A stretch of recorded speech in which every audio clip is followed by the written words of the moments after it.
Oke, balik lagi bareng gue Ali di channel Asokat Story. Di video kali ini gue akan membahas alasan Turki Utsmani atau Turki Ottoman bekerja sama atau beraliansi dengan Jerman sebagai blok sentral pada Perang Dunia Pertama. Suatu negara pasti memiliki sekutu, apalagi ketika terjadinya peperangan. Dan sekutunya ini atau negara yang memiliki sekutu memiliki berbagai alasan. Salah satu contohnya ketika Perang Dunia Kedua. Perang Dunia Kedua ketika Jepang dan juga Jerman menjalin aliansi atau menjalin kerjasama. Karena mereka itu beralasan atau didasarkan karena memiliki musuh yang sama, yaitu Amerika Serikat dan juga sekutunya. Atau misalkan kita lihat Korea Utara nih, Korea Utara bekerja sama dengan Rusia karena mereka memiliki musuh yang sama, yaitu Korea Selatan dan juga Amerika Serikat. Dan juga letak geografisnya yang berdekatan.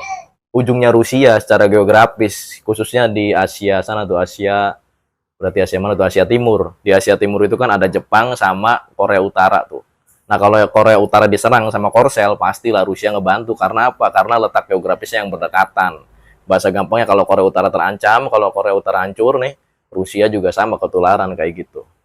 Nah, di video kali ini gue akan menjelaskan alasan-alasan mengapa Turki Ottoman atau Turki Utsmani bekerja sama atau menjalin aliansi dengan Jerman sebagai blok sentral yang melawan blok Entente atau blok sekutu. Ketika Perang Dunia itu blok sekutu, kalau ketika Perang Dunia Pertama itu namanya blok Entente.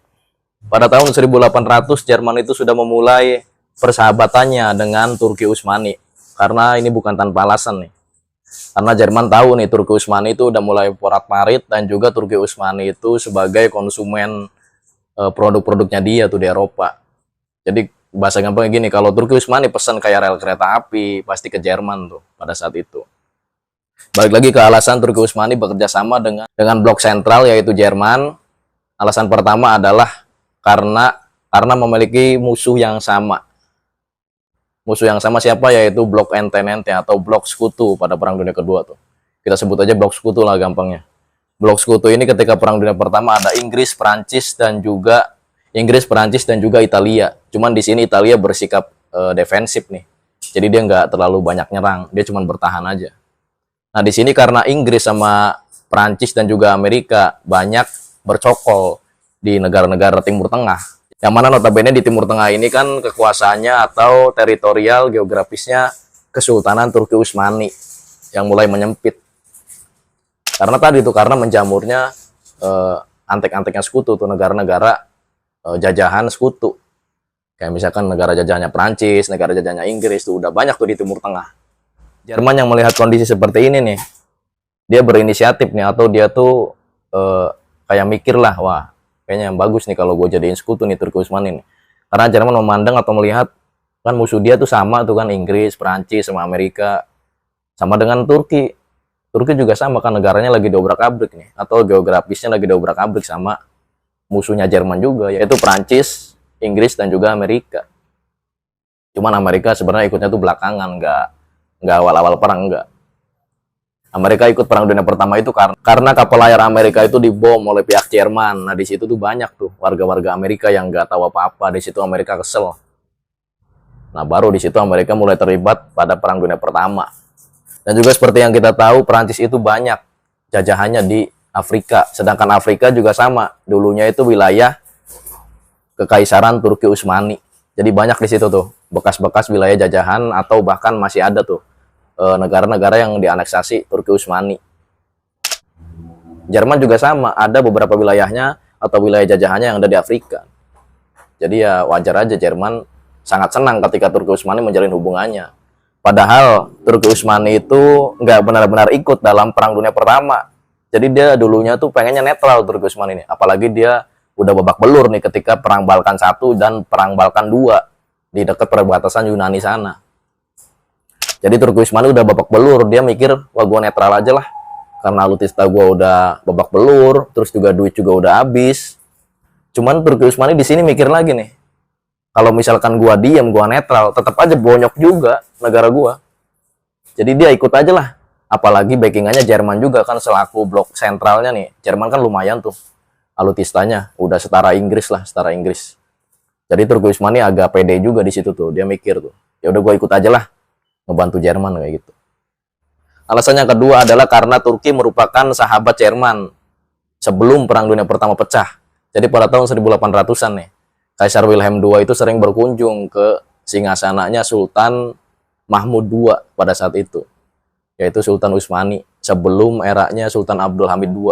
Nah, di situ Sultan Mahmud II sering membicarakan masalah internasional tuh dengan Kaisar Wilhelm, yaitu penguasa Jerman pada saat itu. Jadi di sini banyak tukar pikiran lah mereka lah. Terus juga di sini mereka mulai menjalin persahabatan. Makanya ketika 100 tahun berikutnya atau ketika tahun 1900, ketika Perang Dunia Pertama pecah, jelas aja mereka masih menjalin persahabatannya. Karena udah berabad-abad kayak gitu kan hubungannya tuh, hubungan diplomatiknya.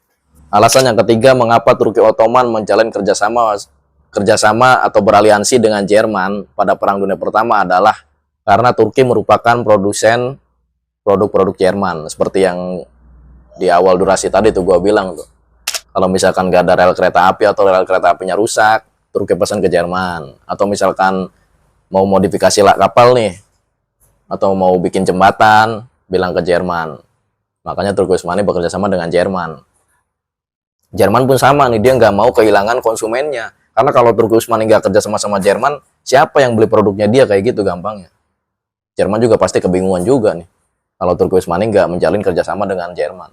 Alasan yang keempat mengapa Turki Utsmani bekerja sama dengan Jerman pada saat Perang Dunia Pertama adalah karena wilayah jajahan Jerman itu banyak di Afrika tuh. Jadi Turki Utsmani secara nggak langsung suruh mengawasi lah. Ya bahasa gampangnya gini nih, Turki Utsmani kan di perbatasan tuh, perbatasan Eropa sama Asia tuh. Ada juga wilayahnya yang di Afrika. Nah, Jerman itu kan ada tuh wilayah jajahannya yang di Afrika. Sebagian kecil sih, nggak gede-gede amat. Nah, di situ Jerman kan bisa, Jerman bisa meminta tolong, bisa meminta bantuan pada Turki Utsmani. Kalau dia menjalin kerjasama nih, dia enak kan minta bantuannya ke Turki Utsmani buat ngamasin negara jajahannya di Afrika. Apalagi seperti yang kita tahu di Afrika itu Jerman ada saingan nih kayak Prancis, terus juga Italia, ada wilayah jajahan mereka sebagian kecil juga di Afrika. Alasan yang kelima mengapa Turki Utsmani bekerja sama dengan Jerman selaku blok sentral pada Perang Dunia Pertama adalah, ini nggak kalah penting nih, alasan terakhir nih, yaitu Jerman ingin menggait atau mengambil simpati dari kaum muslimin di seluruh dunia. Karena pada saat itu kesultanan itu cuma ada di Turki doang, yaitu Kesultanan Turki Utsmani. Bahkan Kaisar Wilhelm pun berbicara seperti ini nih, saya akan menolong Anda dengan 300 juta umat muslim di seluruh dunia, katanya kayak gitu. Ya, ini membuktikan bahwa Jerman itu ingin mendapat simpati dari kaum muslim di seluruh dunia lewat, yaitu tuh lewat kerjasama dengan Turki Utsmani atau Turki Ottoman. Karena pasti nih kalau misalkan ada muslim di India nih, pasti lihat nih, wah Jerman berarti bahaya tuh. Karena dia bekerja sama dengan kiblatnya, yaitu Turki Utsmani pada saat itu. Bahasa gampangnya kayak gini lah, kalau sekarang ada yang nolong nih, nolong Palestina, kalau ada yang nolong Palestina, pasti lu mikir, wah negara ini baik nih. Padahal mah kita nggak tahu kan alasan politik mereka apa nolong Palestina itu, kayak gitu bahasa gampangnya.